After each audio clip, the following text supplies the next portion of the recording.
Sin de Renteria. We're going to be doing our infants videos for this week. More than happy to be here with you guys.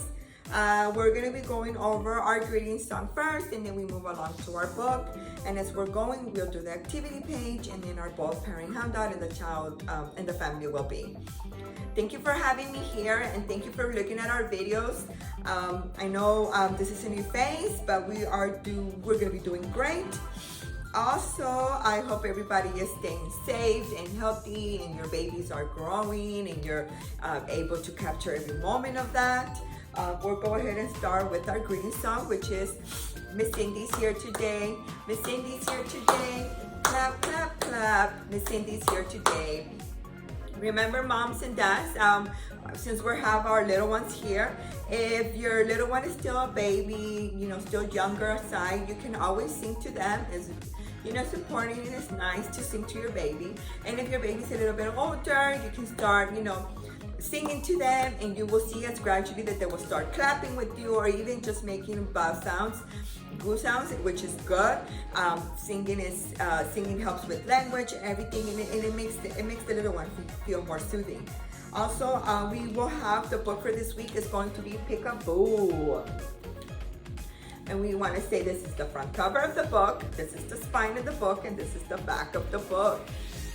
You may think, oh, my baby's still little, but it's important to start reading to them at any age time.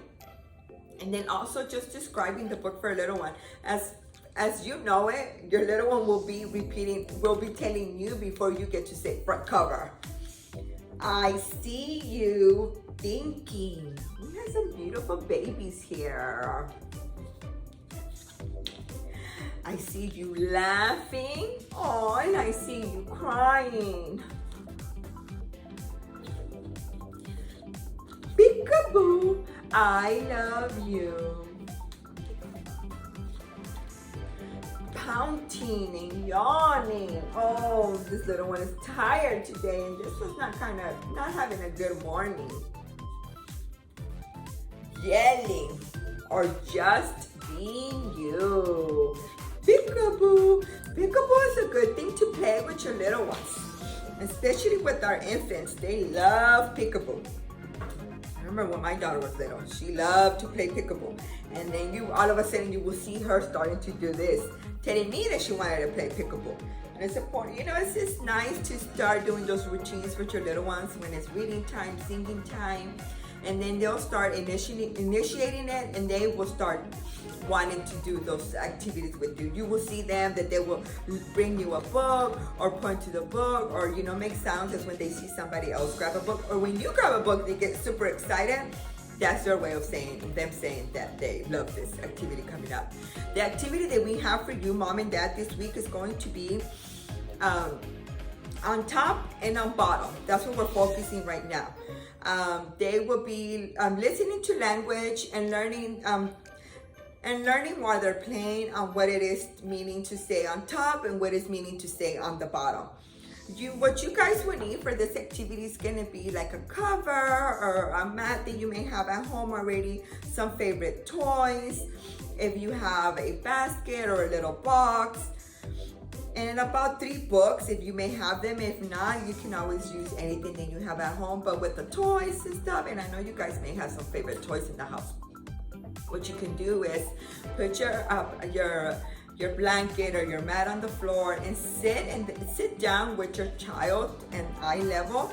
And this is focusing more on the ones that are able to sit now, and then I'll go ahead and explain how you can do it with the infants, with the more younger ones. And you can say, you can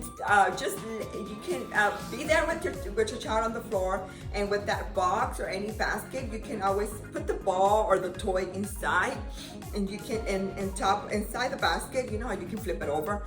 You can say the ball is under the basket, or you can put it in top and say the ball is over the basket.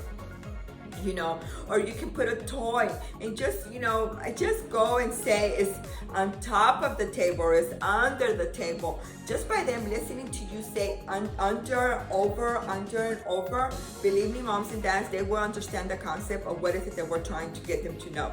When they're more younger ones, what you can do is have them lay on their back, and you know, if you have any type of toy or anything that can just let them observe it, that would be good. Or if your baby's already able to do tummy time, you can put them as tummy time.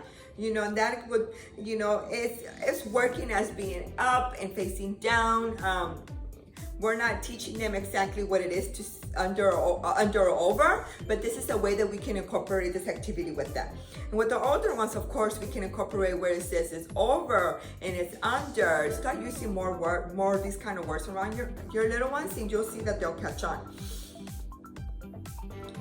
And then you can always take turn between mom and dad, you know, or if they're playing around and they accidentally sit on a toy, you can always tell them, oh, look what's under you. You know, you keep using these words under and over throughout your daily activity. And then also, what's in it for us in this activity is going to be motor skills. It's going to be motor skills because your little one is going to be picking up toys, or trying to move the basket, or walking away. They're using all their motor skills. And when it comes to language, they will be listening to you say over and under, over and under. And they'll even when it comes to language, because they'll be able to connect what it is over and what the word over means exactly. So they'll be connecting that to it. And for your little ones, the way that they'll be, for our more infants, is just listening to you talk, and it's helping them, you know, just develop their language. And what is in it for you moms, and what we're expecting here is you're gonna be offering your child new concepts of how words can be used. Like example, like we're using now, over and under. And then another one that you can do for continual learning can be taking turn between mom and dad or other siblings at home when it is with the toys. You can always play with your older one and ask them,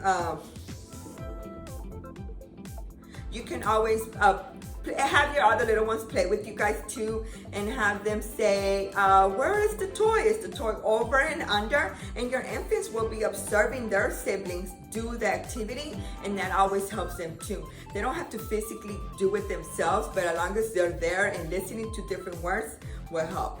You can always discuss the activity with your home visitor. It's like we normally say, if you have any questions or concerns, or you know, or just feedback of how the activity went. And here for your family well-being is going to be the effects of substance abuse. The effects that substance abuse have in our infants' development. This can be a touchy topic, but it's something that you guys can always read over with your, along with your mom, husband and wife, or anyone in the home. You have it in your packet.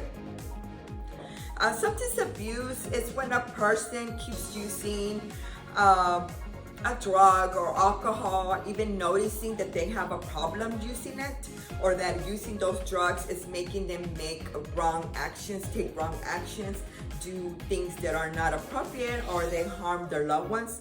Also, as drinking alcohol, when they drink alcohol, they make decisions that they won't normally do when they're not out and not taking drugs, or that's what is considered substance abuse. When you're using some type of alcohol or a drug, it's taking over you, and it's making you do things and harm people that you love. And a parent under this substance abuse, you know, of course, you're not going to be a good parent. You're going to be damaging your loved ones. You're going to be, you know, doing things that you shouldn't be doing.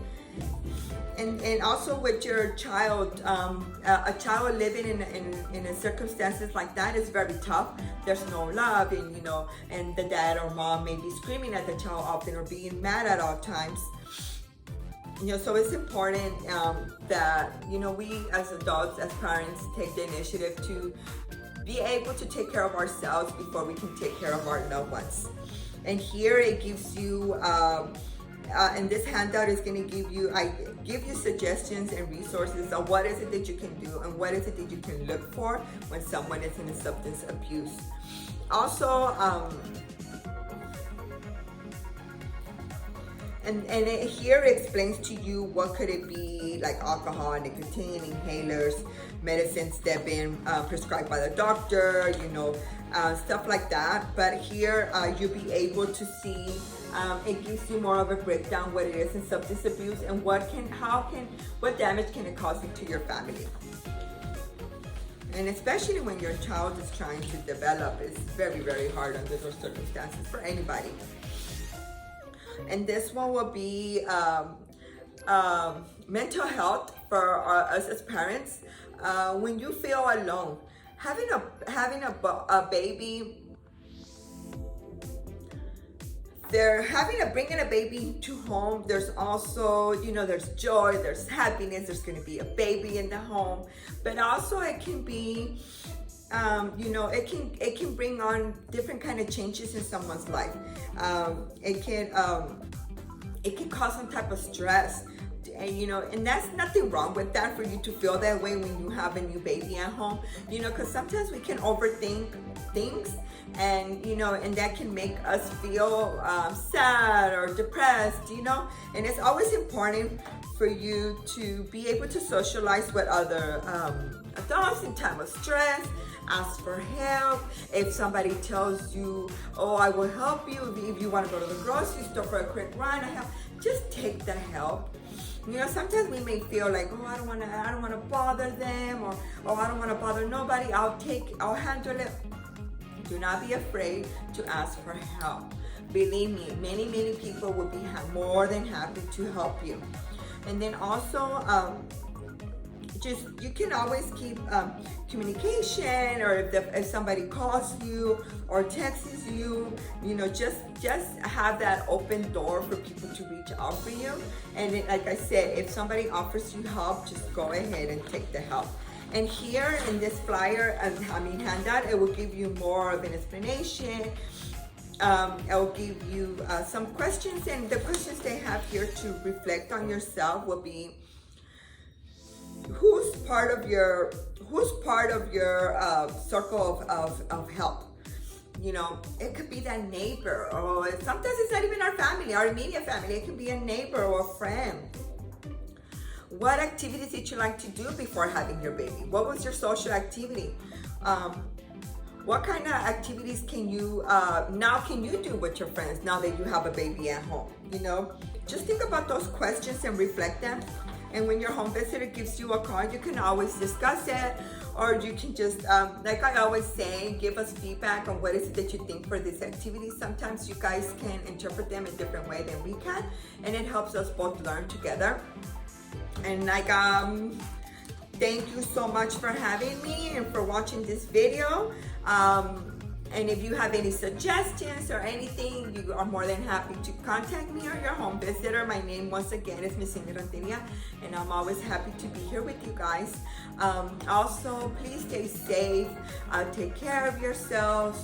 You know, take care of your loved ones. I know right now it can be a difficult time, but a simple call or a text can always brighten someone's day. Thank you, guys. Bye.